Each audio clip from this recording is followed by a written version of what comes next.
What is happening, everybody? TC here with Smoky Mountain Knife Works, smkw.com.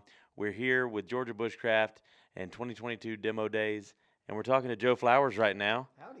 Yeah. It's really cool to see you, not in a SHOT Show, Blade Show setting. Exactly, You get to yeah. hang out by campfires and smell like smoke the whole time. So Exactly. really, kind of in my area, I really am excited to be interviewed in this wonderful spot right now. Absolutely. And you've got a lot of new stuff and a lot of irons in the fire, no Yeah. pun intended. No, there's But definitely a lot of new stuff. a lot of new stuff going on. What have we got here? And go over some of the stuff that you've got going on right now. Yeah, well, I mean, it's the same deal with COVID. You know, things change after COVID, and I got really hungry to get outside more and to design more. And I also listen to a lot of people. Like, you know, I do design work for Condor.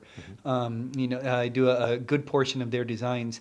And I kept watching this movie with Adam Driver, and he had the Macara, which is this kind of sword machete hybrid out there. And the movie's called The Dead Don't Die. And I really loved this machete that I designed. It has two-handed, which is something that you don't see much. This is a prototype, though. This one we threw at like a brick wall and all that stuff too. So really, really fun testing. But it was a really handy machete. And I go down the Amazon jungle and learn survival skills from indigenous tribes and bring people down there along on the experience, and they get to learn. And I was like, man, this Macara would be awesome down there if I just had it a little bit smaller. So, without cutting you too much, because what kind of Joe interview would it be without having machetes flinging around? This is a mid Macara. And so this guy is a little bit smaller, a 14-inch blade. And man, this is just a sexy little, machete with a Tonto-ish look to it. Yeah. And it gives you, now that we know how machetes are working, they're getting more popular, now you can start putting some flair into what they're doing. So this is still a wonderfully actual usable machete, a little bit thinner, 2.5 millimeters, and really lightweight. Machetes are supposed to be lightweight. So that way people can use them quicker, faster, easier. And it's so controllable with that weight. Yeah. I mean, with the You balance on skeletonize it. the handle, and it puts the weight more towards the front. And with for the that. balance of that, it makes it so easy to move around. You're not having to use a whole lot of strength to just change direction with that. You know, as a designer, I used to hate choils and spaces for knives and stuff. So this is still a prototype. I was like, gosh, TC, I'm going to have to break out of this, prejudice against all these things that I hate: finger grooves, choils, thumb grooves, and start doing things like that. And when I started doing that, I started realizing, man, this little space right here is important to keep on a machete so you can choke up and choil. So the next one will have a little bit more of a space right here. And it makes it a little bit safer too. But I thought I knew my stuff about machetes. And then dealing with some of the Métis tribes and some of the other tribes I've worked with, I've just gotten a chance to learn so much more and appreciate so many other different things. And that's where this stuff comes in. Plus, it's just a badass looking machete. Super sexy. Absolutely. So I get to branch out a little bit. I wanted to work with powder steel. And so I started working with Artisan, who has their own proprietary power steel, which is RPM 9. ARPM 9, right? ARRPM 9? Yeah, ARRPM 9. It's double R's maybe. And so I've never done any type of powder steel before. I really wanted to check it out. And Russell over there at Artisan was like, Joe, I'd like you to try and do something classic but with a spin. And I was like, Horace Kephart, the founder of the Smoky Mountains, which you might know a little bit of something about, was this wonderful dude back in the turn of the century, a great well-known writer. He had a really, really specific knife design called the Kephart knife. I actually got to go up to the university and hold his knife with Ethan Becker of Becker Knives and really touch Horace Kephart's actual knife. And that was really cool.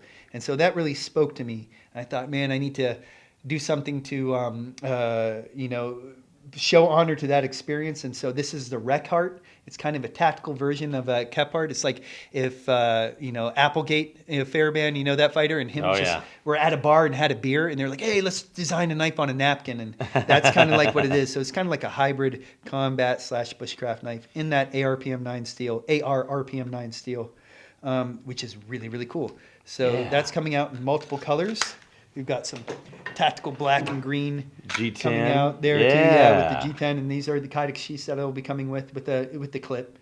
And so they're going to be new this year, coming out soon. I'm really excited to be working with them on that project.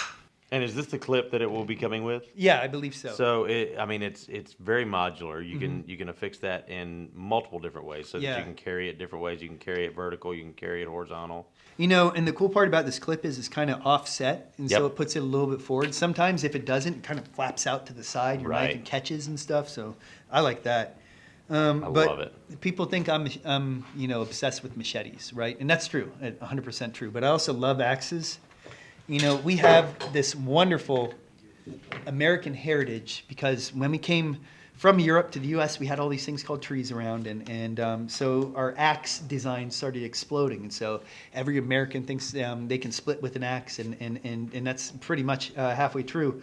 But axes started becoming huge, and you know, there's this huge following of axes on a lot of social media of these guys like restoring axes, and I was like, gosh, if I restored an axe, which I have, you know, a bunch, I'm like, man, I'm never going to use that again. But I want a sexy axe to use, and so that's where Project Sexy Axe started, and that was literally what we were thinking about calling it, but then I decided not to. And so we started taking the etching style that's reminiscent of some of the greats that are out there, and we want to come out with a line of different etches on these axes that are very usable in 1060 steel, and have American hickory handles with a slight bevel on there. Yeah. And the thing is, it's made of wood. If the bevel bothers you, which it won't, you keep it very light. You just take one piece of sandpaper 1 second and get the corner off.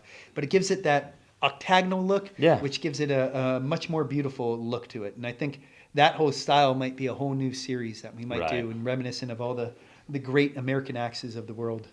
And Well, so- and I don't know, but you know, just looking at it, I haven't used it yet, but I feel like having that on there is a great way of indexing. Yeah, it is. There's actually, you know, back in the day, octagonal handle designs were pretty common as a option that you could get for some axes for the indexing. Yeah.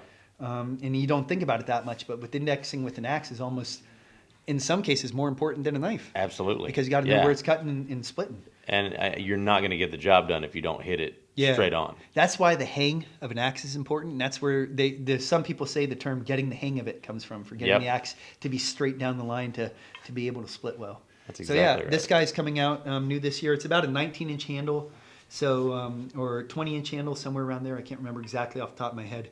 But that one that's just small enough to fit in a backpack, but still Yeah. big enough to do some real woodwork. But what are we doing most of the time when we're out there, you know, bushcrafting, splitting wood, instead of like making a log cabin? So we still keep a little beefier cheeks up here so they'll Right. split better, but it's still thin enough to work wood down at the bottom. Nice. Absolutely. So that's a Condor design too. They have a rich heritage. Did you know the parent company of Condor, which is Imakasa, does something along the lines of 20 to 40,000 machetes a month? Wow. Some ridiculous number like that. I'm not That's sure exactly what insane. internet, but it depends on the month. But yeah, they're putting out lots of That machetes. is So wild. they know their stuff when it comes Absolutely. to steel. Yeah. And these guys have a lifetime warranty. All of Condor's stuff does. We ask questions, like we want to see a picture. If it's a grain Right. problem, we want to know if it's a source of bad Right. steel and stuff. But that's about it. So it's really cool working for them. That is absolutely awesome, Joe. And thank you so much for this. We really appreciate this inside look.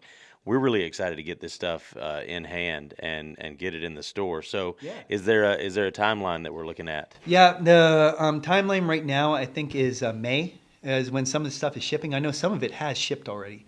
But some of the things we're having some problems getting some products from like rivets and things, Right. like everybody else is. Yep. So May is the approximate time for those, and I think the Artisan Recart might be shipping this month or April, I Wow. believe. But don't hold me up to that, guys. I just cut stuff. That is absolutely awesome. Well, Joe, thank you so much. Absolutely. We have some other new stuff coming up too. I know I talk about doing stuff down in the jungle where we're like down there for 15 days, but we're going to be doing knife making classes down there.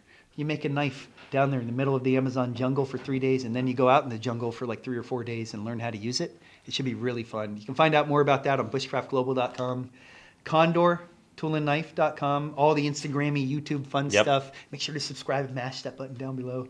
And also, what else? Oh, Artisan cover Yes, as well. Artisan, yes. And Georgia Bushcraft, which are the guys who are putting this on. Yep. We're doing a river trip with them coming up, so that'll be really fun as well. That'll be awesome. Well, Here in the folks, US. stay tuned for all of this because it's going to be really cool. It's going to be stuff you don't want to miss. Yeah. So stay tuned for that.